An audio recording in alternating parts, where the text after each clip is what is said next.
Inclusive, eu também, depois eu quero entrar com vocês do assunto Super League, que também tá nos finalmente aí, e é legal a gente entrar. Mas eu queria falar, tipo, uma pergunta que eu acho que ela é... Vocês já ouviram ela diversas vezes, mas eu preciso fazer.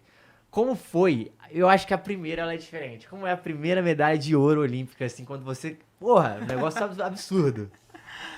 Eu acho que é difícil, às vezes, até explicar a sensação dessa primeira medalha olímpica, porque eu acho que todo atleta, quando começa a jogar, o sonho é de estar numa Olimpíada. Total. E a gente teve uma trajetória meio complicado, principalmente ali depois de 2004, que o Zé Roberto ele fez uma nova equipe. Então, chega todo mundo novinho ali, a partir ali de 2005, onde a gente entra num outro ritmo ali com o Zé Roberto, e o foco total, objetivo, para chegar em 2008 na Olimpíada. Então a gente passou ali, tem hora que eu até brinco, né, com as meninas, que eu falo que a gente era meio cobaia, porque Vai de tudo, gente. a gente treinava muito, a gente tinha assim, se falasse assim, ó, para ganhar a Olimpíada vocês vão bater a cabeça na parede, a gente ia lá, batia a cabeça na parede, então tudo que a gente falava, a gente acreditava, porque a gente tinha aquele objetivo muito claro ali na cabeça. E por mais que nós éramos novinhas, a gente sempre chegava ali perto dos campeonatos principais, que tinha ali sempre perto. Então, ficava em segundo, ficava em Batendo terceiro, na trave, assim. batendo na trave. Então, Você tinha o quê? 20 anos? 21? 20, 21. Aquela geração era muito nova. A gente conta uma história até, né, Fabi, do Mundial de 2006. Eu já tinha participado do Mundial de 2002. Perto do microfone. Pode puxar o microfone. Eu já tinha participado do Mundial de 2002, que eu tinha 18, 19 anos. Aí, em 2006, que é o nosso primeiro Mundial com essa geração inteira completa. A geração de 2008. Vamos falar assim, lógico, vem uma peça e vai uma peça. A gente vai pra final, né, e perde pra Rússia na final. Exato. E a geração de antes, que você pega Virna, Fernanda Venturini, Fofão, que também é da nossa geração, Fofão é de todas as gerações. Fofão. Geracional. Ela perdeu para a Rússia num jogo muito marcante na Olimpíada de Atenas. Então, aquele estigma de 2004 voltou pra gente, com 21, 22, 23 anos, a geração muito nova mesmo. Então, voltou um peso muito grande nas nossas costas que a gente não estava preparada para carregar, vamos dizer. E eu estava ali em 2004. Eu era mais novinha ali naquele grupo. E é muito louco, assim, porque como eu fui muito novinha para essa primeira Olimpíada, para mim tudo era novidade. Estava na Olimpíada, estava no Centro Olímpico, queria conhecer todo mundo, os outros atletas, e estava vivendo aquele momento. E aí, quando a gente passou por esse episódio, ali que a gente estava um ponto para poder ganhar e tomamos essa virada, foi um baque muito grande, assim, e ver a reação de todo mundo. E aí, quando eu fui para 2005, eu lembro direitinho que o Zé fala, ó, toda aquela experiência que você teve ali com as meninas mais velhas, agora que você vai trazer aí junto com essas meninas mais novas, se juntar, né? As meninas mais novas. Então foi como líder, assim. Exato. E aí, pra mim, quando a gente perde esse Mundial, eu falei, meu Deus, não tem como. Aí volta aquela imagem de 2004 de novo. E pra ajudar, naquela época, os torcedores, todo mundo comentava que a gente era amarelona, que a gente sempre batia na trave e não chegava. Então, a gente era dúvida o tempo inteiro. Então, até chegar nessa trajetória ali que a gente fala de 2008, em cima do pódio para ganhar a medalha, que foi, para mim, 2008, não tenho o que falar. Acho que foi um show de time. Nós somos campeões olímpicos sem perder nenhum jogo, né? Perdemos um set na competição na toda, entendeu? Então foi um lance Só assim... tapa na cara. Quebrou, era só chablau. Foi literalmente. E a gente pegou todos os grandes adversários. Não é que a gente não cruzou com os grandes. Os grandes, inclusive, tinham ganhado antes, né? A gente cruzou com todo mundo. E assim, e foi tão incrível aquele grupo, porque era só de olhar pra outra que a gente falava, não, isso aqui é nosso. Não, e eu acho que é muito louco, porque, assim, olha como que é louco, né? Porque eu, na minha idade de acompanhar a Olimpíada, a primeira que eu tenho maior lembrança é 2008, né? E aí, então vocês são... Pra mim, não tem a geração antes de vocês. Vocês são a geração que eu vi. Então, tipo, vocês, beleza, pegaram um sarrafo que estamos perdendo, uma pressão, perdemos final e tal. Mas vocês deixam também aqui, né? Sim. Depois que sai. E, e falando nisso, por que eu penso nisso? Porque, tipo assim, essa geração de anterior, ela foi marcada e vocês foram muito moldadas ao sofrimento, né? Sim. Então, eu acho que quando vocês vão pra Olimpíada, tipo assim, meio que vocês passaram um pouco de tudo, a gente pode dizer? Não, a gente né? passou de tudo e mais um pouco. E aí, quando ganha, pô... Quando a Fabi fala que a gente foi cobaia... 2005 é um ano que quando o Zé chegou com esse grupo novo, a gente ganha tudo em 2005. A gente disputou 5 campeonatos e ganhamos os 5, tá? Mas a gente tinha, a Bi vai lembrar, que a gente ficou no quarto desde sempre. Desde 2003, eu acho que a gente fica no quarto junto. Era vocês duas? Ó! A vida toda. A vida inteira. Caraca. A vida inteira. Tem que ser um galo, a conexão do galo. Não tem jeito, gente. Não tem jeito. Aí, em 2005, chegou várias vezes. Eu vou citar só uma, tá? Tá. Que o jogo era tipo assim, 3 da tarde. Quando é 3 da tarde, hoje em dia o Zé não dá nem treino, tá? A gente tirava às 7 da manhã. A gente... E não era um saque-passe, não. Era Saudável, a gente saltava, estralando. normal. Normalmente no vôlei, como é? Quando tem isso é treino legal à tarde, final da tarde, começo da noite, a gente faz um saque e passe de manhã, não salta e joga à noite. Mas quando o jogo é tipo perto do começo da tarde, hoje em dia, né? Na nossa época não era assim, não. Hoje em dia não nem treina mais. Nossa época a gente treinou 7 da manhã. E aí eu lembro que era longe o ginásio do hotel Japão, onde estava. Aí chegamos no hotel, almoçamos, lanchamos, sei lá o que, tomamos banho, almoçamos. Aí a Fabi falou assim, ela falou assim, deu de joelheira, tá? De pôs a joelheira. Vamos fingir que a gente vai dormir antes do jogo, sabe?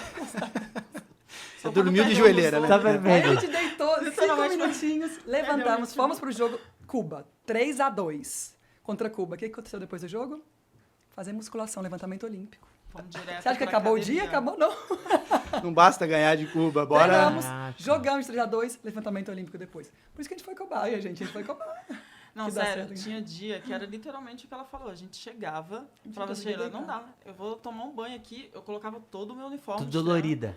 Dolorida, colocava todo o meu uniforme, joelheira, era a conta de levantar, pegar a mochila e sair. Você, nesse momento, assim, porque eu imagino que deve, depois de um tempo, vocês nem já sentem aqui mais, né? Já é acostumado, já é calejado. Mas assim, você falou isso de pular. Por quê? Fica inchado? Fica muita pressão? Qual que é? Por que não pula não. no meio do jogo, antes do jogo, assim? Não, inchado vai ficar quando você tá com algum problema. Tem também, tá? Mas assim, não, eu acho que é pra poupar mesmo. pra Poupar, tá. não gastar antes da Entendi. hora. É só pra ser um treino mais leve. Então, um treino ali que é necessário, contato com a bola, um saque-passe, mas sem salto, sem aquela exigência física tão grande que vai ser hiper exigido depois na hora que a bola subir Não, valendo. tá. Hora do entendi. jogo, É. Mas a gente realmente, assim, eles colocaram a gente, eu falo assim, no limite físico e mental e tudo, entendeu? Aí você entrou num lance que eu queria tocar, Sheila, que é o lance mental. Se a gente transportar aquela fase em que vocês eram tidas como uma seleção amarelona, que na hora do vamos ver, batia na trave, não conseguia fechar, para os dias atuais, com essa hiper mega exposição da internet, com essa rapaziada que gosta de ficar escondida atrás de uma máscara, de um perfil falso e falar o que quiser sem saber e de maneira agressiva, às vezes até de maneira criminosa. Como seria? Acho que seria muito mais difícil essa blindagem que vocês tiveram e essa quebra de estigma até, né? Porque não tinha não tinha essa hiperexposição cibernética, Não, tipo, né? o que chegava a gente, vamos falar assim, que chamava de amarelona, de críticas, era da imprensa. Que é um absurdo também. Os fãs, fãs, eu falo fãs, assim, os Mas é porque seguidores... é foda, sabe por quê? Eu vou fazer, não um contraponto, eu acho que é foda, mas sabe o que é o problema? É que o brasileiro é foda, ele é acostumado a ganhar. Então qualquer coisa que não é medalha de Infelizmente, ouro... essa é a nossa cultura. Não é? É. E aí... Eu ia tocar nesse Mas assim, hoje eu acho que tem muito cultura. isso, desses perfis que vêm, te atacam, hoje tem mais. acabam com você, te colocam lá no fundo do poço. Mas hoje a imprensa não é igual era antes. Sim. A imprensa te dá força. Uhum. Tanto que você pegar imagens do Mundial de 2006, que a gente é vice-mundial, tá? Não é que a gente foi prata no Mundial. Uhum. A gente tá chorando no pódio de tristeza. Uhum. Se a gente perde aquela Olimpíada de 2008, mesmo tendo sido a primeira final que o Brasil participou do vôlei feminino, 2008 foi a primeira final e primeiro ouro, a gente ia sair decepcionado. Sem dúvida. Entendeu? A gente, como grupo, ia ser uma frustração enorme. Uhum. Mas isso por causa de tudo que a gente sofreu antes, porque se não ganhasse o ouro, não era bom. Entendeu? E nós somos treinados, é isso que eu ia levantar, essa cultura. E não tinha jeito. Se a gente não fosse primeiro, a gente não era nada. Então a gente foi acostumado dessa forma. Ou você é primeiro ou você não é ninguém. Então, assim, quando você levanta essa parte mental, sinceramente, a gente ali uma cuidava da outra. Primeiro que a gente tinha um objetivo muito forte, muito claro na mente, aonde a gente queria chegar. Ali era a nossa vida, literalmente, falando financeiramente e tudo.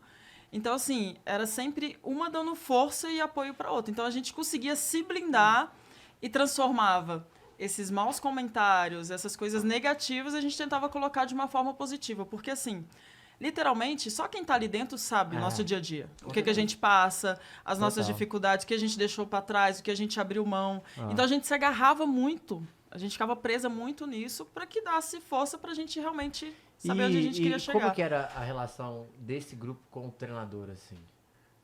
Como que Amor era e você? ódio. Era... Hoje em dia é mais amor. Naquela época era amor e ódio. Você sabe disso, entendeu? A gente conversa muito sobre isso. E era debate, tipo, ele falava, a galera debate mesmo, ou só de raiva No você começo fala... a gente só ficava calada. Tá, A gente entendi. só falava, Nem a gente contestava nada. baixava a cabeça. Sim, senhor. Depois chega uma época, acho que a gente começa a falar mais, né? Que também começa a conhecer mais um outro, né? Eu teve um ano, e a Fabi sabe que ela tá no quarto comigo desde sempre, que eu não olhava na cara do Zé Roberto. Eu falo, gente, o que é isso? É imaturidade da minha parte, provavelmente. Mas ele era mais velho já, ele podia ter feito. Não, mas eu acho que tem um pouco de tudo ali também. Mas ao mesmo tempo, você não olha, mas você tem o respeito de saber, pô, do que a pessoa é possível ela ajudar nesse sentido ou não. E você começa a ter, acho, mais discernimento das coisas que você já passou. Porque antes você não tinha passado. Eu falo, eu tenho uma relação com o Zé, e eu falo desde sempre, assim, por mais que a gente tenha tido, eu falo amor e ódio, assim, muito boa. Eu amo o Zé, amo a família do Zé, assim, tô sempre com ele, a gente troca mensagem sempre. A gente tem grupos juntos, né? Então, assim, é uma relação ótima. Mas eu lembro, o ano de 2007, 2007, eu passei o ano inteiro sem dar bom dia pro Zé Roberto. Ele só não me cortou porque eu jogava bem. Bom dia pra quem? Bom dia. E era assim, a gente no quarto, né? No quarto, e as meninas pro quarto, a gente sempre ficou muito juntas, assim. Rindo, piada. Eu pisava fora do quarto, eu fechava a cara. Mas era uma briga que, assim, no modo de falar, era uma briga saudável. Porque ele queria o nosso melhor, ele queria o nosso 100%. Sim. Então, tinha aquela coisa da pressão, que não tem como não falar que a gente tinha muita pressão ali. Ele também como treinador. Ele colocava muita pressão. E eu acho que era o momento, talvez, dele colocar. E assim, ele tentava colocar sempre a gente no nosso melhor momento, na nossa melhor performance. Então tinha essas brigas, essas discussões, mas no final dava tudo certo. Porque Sempre deu, todo mundo sabia aonde queria chegar. O limite de cada coisa também. Exatamente. Não, o Zé sabia levar a gente ao limite, assim. E eu falo assim, e pra mim foi a melhor coisa do mundo. Pra mim também, pra vida.